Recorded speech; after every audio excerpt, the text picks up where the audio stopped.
Well, what you're looking at is a Cummins Onan 2800.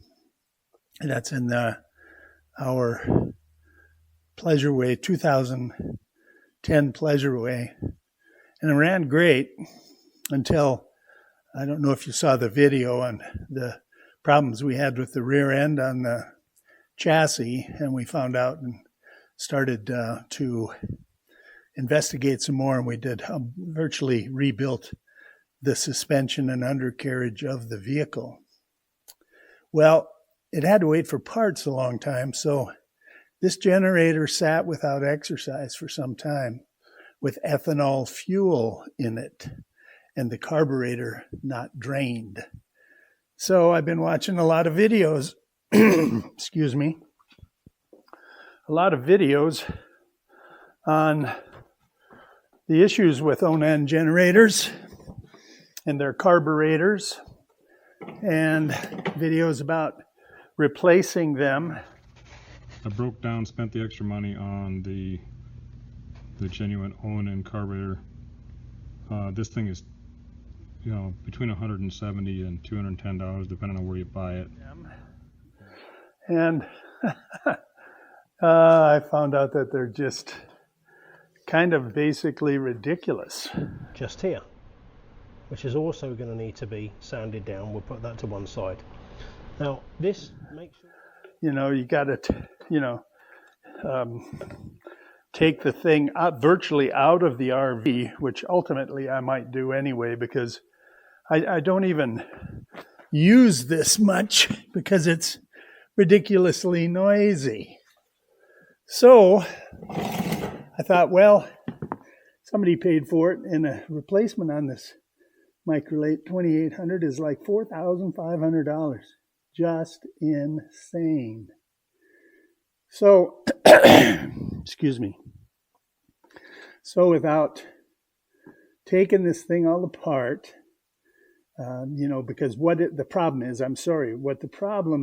that it starts up pretty good, but it surges.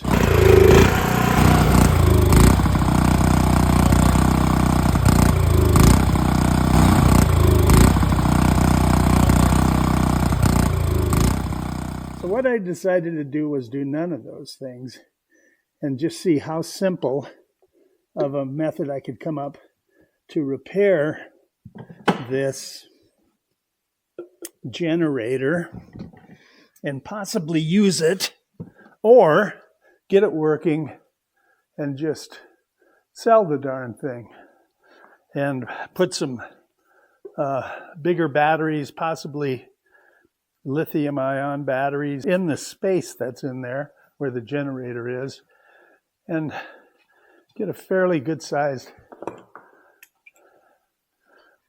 inverter, a charging system, and a bigger alternator. But even with that said, at our age, most of the time we're mainly camping at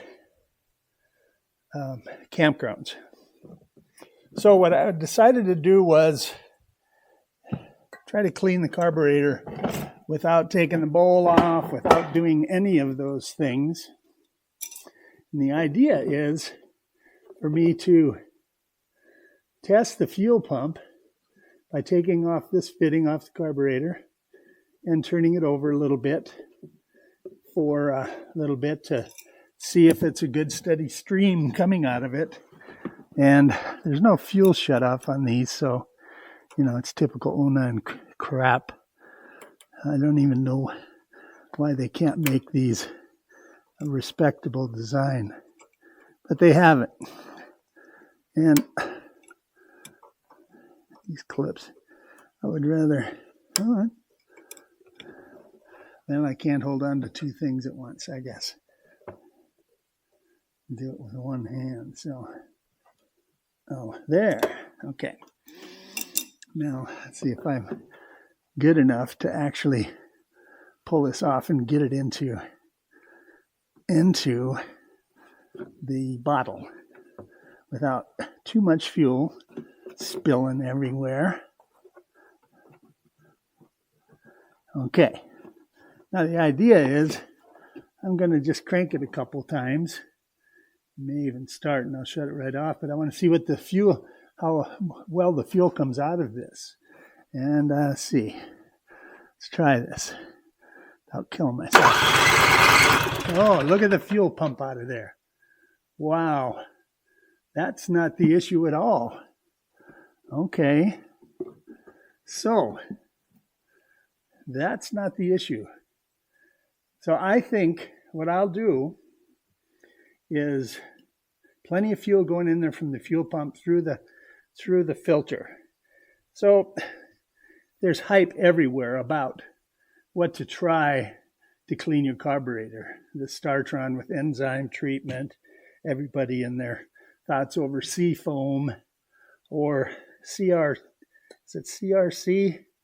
that everybody hypes about. It's made in Albuquerque, but it's about $30 a bottle. These are now about 9 or 10 or so.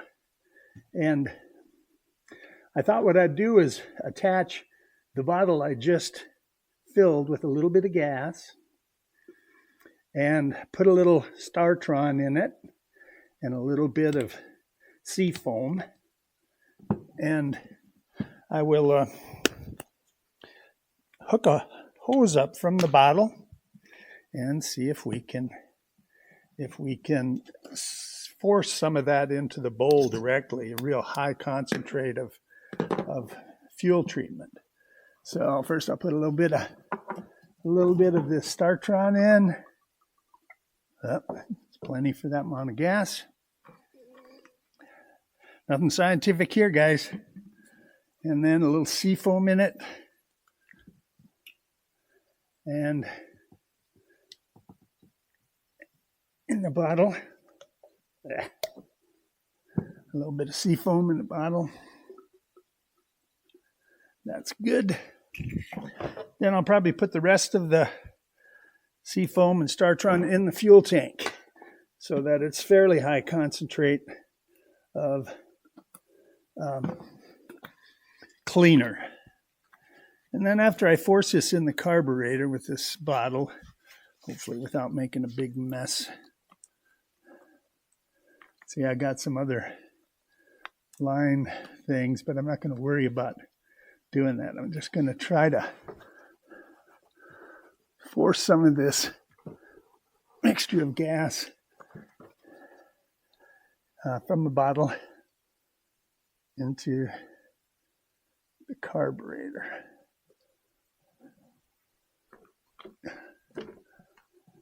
Let's see how much comes back out, though. Not a lot. I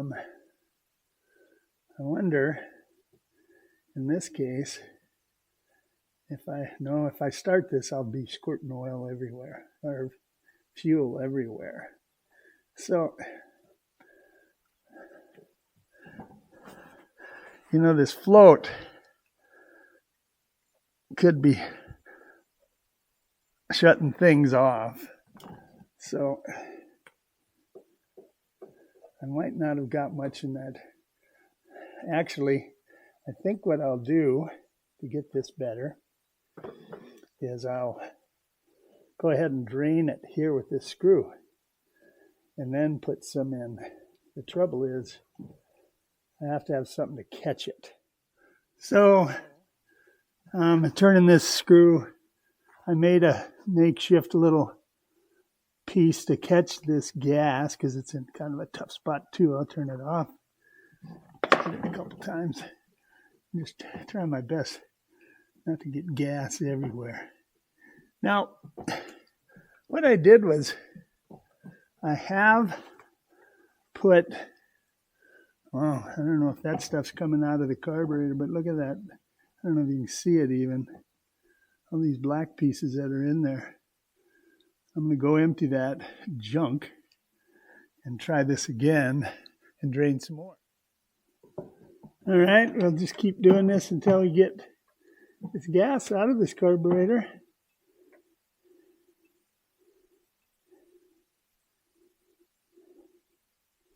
And then every fall, I think, what I'll do is the same type of thing.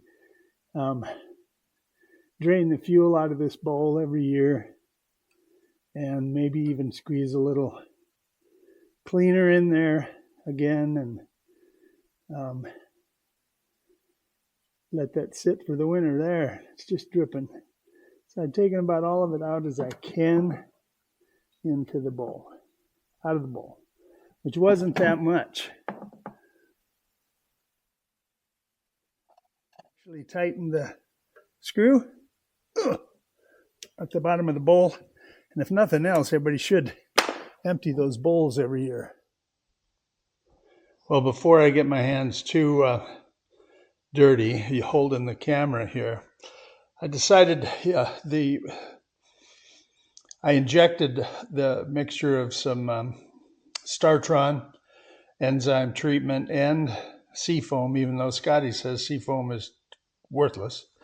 But I had some directly into the carburetor of our Onan generator, which I tell you, now I've been educated a bit on ethanol fuel. Anyway, I thought, well, I'm at it. I should just put a new plug in. And much to my surprise, the plug that was in there, if you can see this, it's not terribly bad. I mean, I can't see if there's a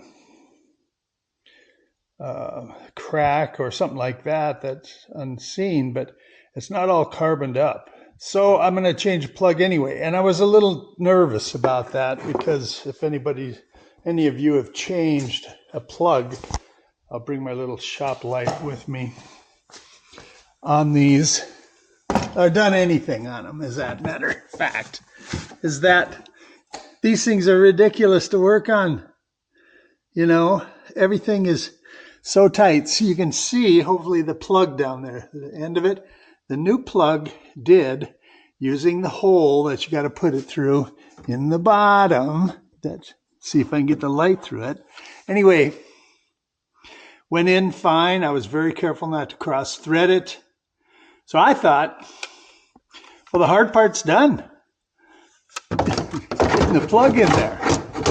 But come to find out, no, it's not the hard.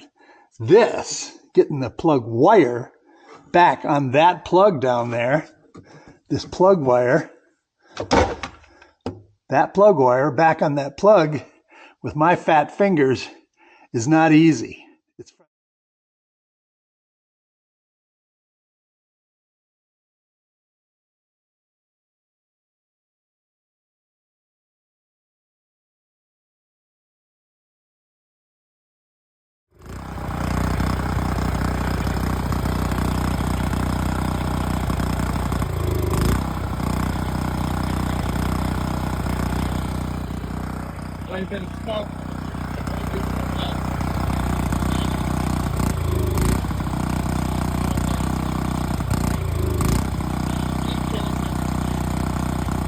It used to surge constantly.